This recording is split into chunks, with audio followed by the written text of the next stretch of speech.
Shalom, saya Rosaulina, mahasiswa STTD Wacana Surabaya, angkatan 2021. Saya akan membahas tentang hukum Taurat dalam Perjanjian Lama dan hukum Taurat dalam dunia Timur Tengah kuno. Di sini di mana ada perbandingan di antara hukum Taurat Perjanjian Lama dan hukum dunia Timur Tengah kuno. Yang pertama ada usul-usul hukum ilahi, hukum Taurat. Seluruh hukum Taurat diberikan oleh Allah. Dari situlah asal hukum Taurat. Yang pertama, berfirmanlah Tuhan kepada Musa. Tuhan berfirman kepada Musa, lalu Allah mengucapkan segala firman itu. Tidak sedikit ketetapan dan penentukah mengandung kata ganti orang pertama, yakni Allah sendiri yang menetapkannya. Terus ada kesatuan antara kaidah-kaidah etika, tuntunan agama, dan ketetapan yuridis dalam hukum Taurat.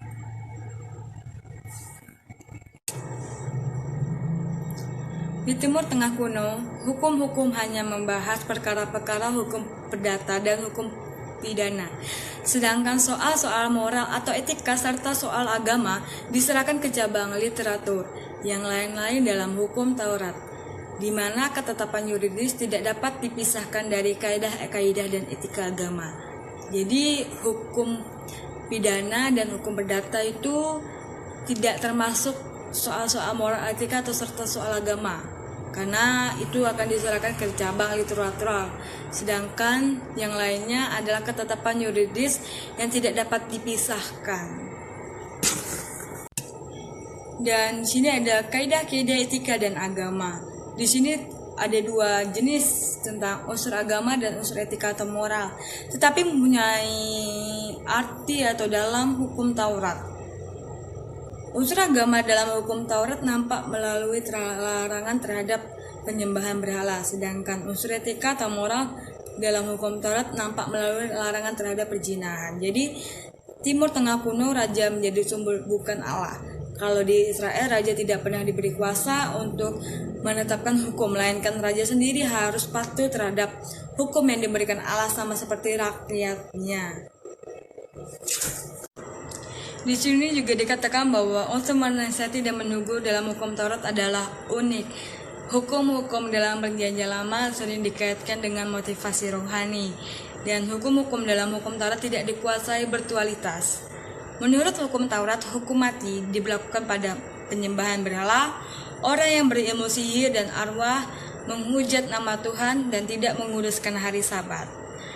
Hubungan dengan sesama hukum mati ditetapkan khususnya pada orang yang membunuh manusia, termasuk pembunuhan anak kecil, orang yang mengutuki orang tua, serta untuk segala bentuk perzinahan. Undang-undang di Timur Tengah kuno tidak segan-segan untuk cepat menghukum mati orang yang telah melakukan kesalahan yang tidak menuntut nyawa mereka harus dicabut. Jadi sangat berlaku sekali hukum mati di dunia Timur Tengah kuno. Dan misalnya dalam Kodeks Hammurabi adalah hukum mati untuk seorang istri yang tidak menjaga miliknya, seorang perampok, orang yang menjadi saksi palsu. Di sini juga hukum Taurat melindungi orang lemah, termasuk orang buta, orang tuli, janda, yatim piatu, orang asing, orang miskin, para budak karena menjual diri para budak sejak lahir. Hukum-hukum tentang Sabat. Hukum Taurat adalah bagian utama dari wahyu Allah. Ada beberapa hal yang perlu diperhatikan mengenai hukum Taurat. Yang pertama, hukum Taurat bersumber dari Allah sendiri. Hukum Taurat adanya komunikasi antara Allah dengan manusia. Salah satu dengan bagian dari komunikasi atau adalah berbicara, berkata, dan seterusnya dalam bentuk hukum atau perintah. Setiap hukum atau perintah adalah di mana Allah menuntun ketaatan mutlak. Bila tidak taat, maka kehilangan pemberian Allah. Di sini juga ada hukum Taurat sebagai pengajaran. Hukum Taurat dalam Perjanjian Lama merupakan pernyataan Allah yang hidup dan yang penuh kasih dan mengajarkan kehendaknya dan cara hidup yang benar kepada anak-anaknya. Allah sebagai pengajar menyatakan sebagai sang guru. Pengajaran dan cara mengajar melebihi yang lain. Orang percaya dalam Perjanjian Lama merindukan pengajarannya.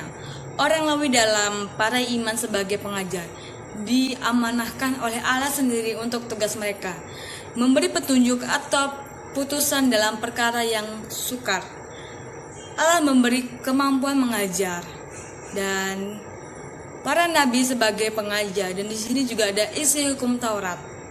Secara tradisional, hukum Taurat dibagi atas hukum moral, hukum seremonial, dan hukum sipil.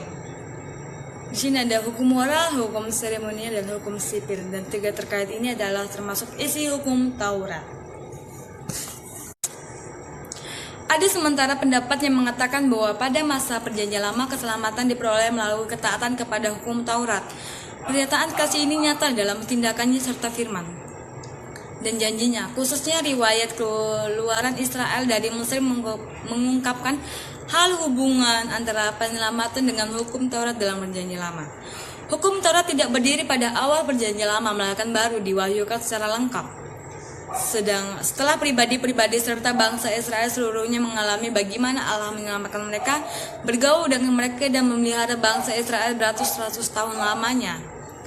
Orang Israel ditebus, orang yang telah ditebus ini dibawa oleh Allah penebusan mereka kepada tempat pemberian hukum Taurat. Di sini ada peristiwa di Gunung Sinai yang merupakan dasar yang utama. Setelah keluar dari Mesir, orang-orang Israel merdeka tetapi belum dapat disebut dengan suatu bangsa. Banyak lagi yang harus dikerjakan supaya orang-orang Israel dapat menjadi bangsa dengan identitas tersendiri, dan yang paling penting dicatat ialah pengikatan perjanjian antara Tuhan dengan umat Israel, yaitu yang dilaksanakan di Gunung Sinai. Musa menjadi tokoh utama karena dia sebagai perantara dalam perjanjian tersebut. Orang-orang Israel sudah bebas dari perbudakan dan membutuhkan asas kenegaraan serta undang-undang dasar, dan itulah yang ditentukan Tuhan sebagaimana tercatat dalam Keluaran 19 ayat 24. Jadi dasar inilah yang ditentukan Tuhan sebagaimana yang tercatat. Tahun Sabat dalam tahun Yobel dan tentang perayaan juga memperlihatkan sikap yang sama, atau Kosek Hammurabi yang selalu mau menjaga dan melestarikan golongan atas.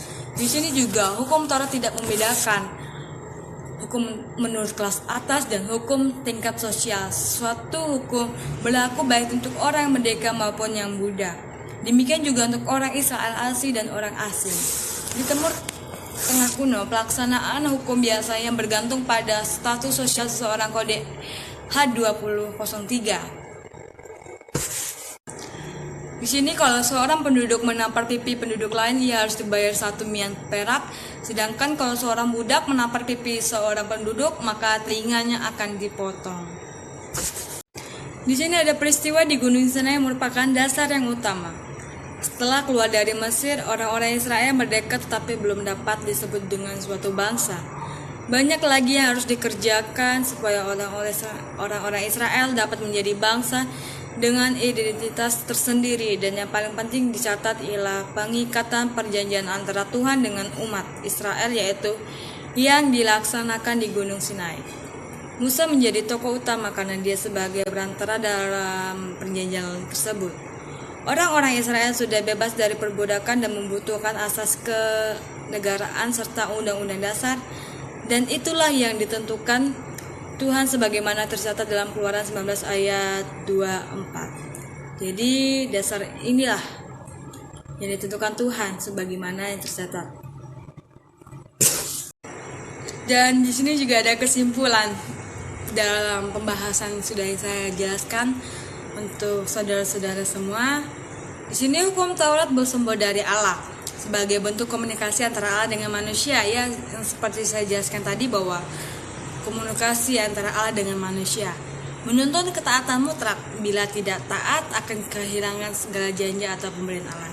Yang seperti saya jelaskan tadi di awal, sudah dipastikan bahwa kalau kita tidak taat maka kita akan kehilangan segala janji atau pemberian dari Allah. Jadi justru dari itu saya mengajak untuk teman-teman dan saudara semua untuk kita taat dalam hukum Taurat, bahkan bukan hanya untuk dalam hukum Taurat saja, tetapi dalam ajaran Tuhan.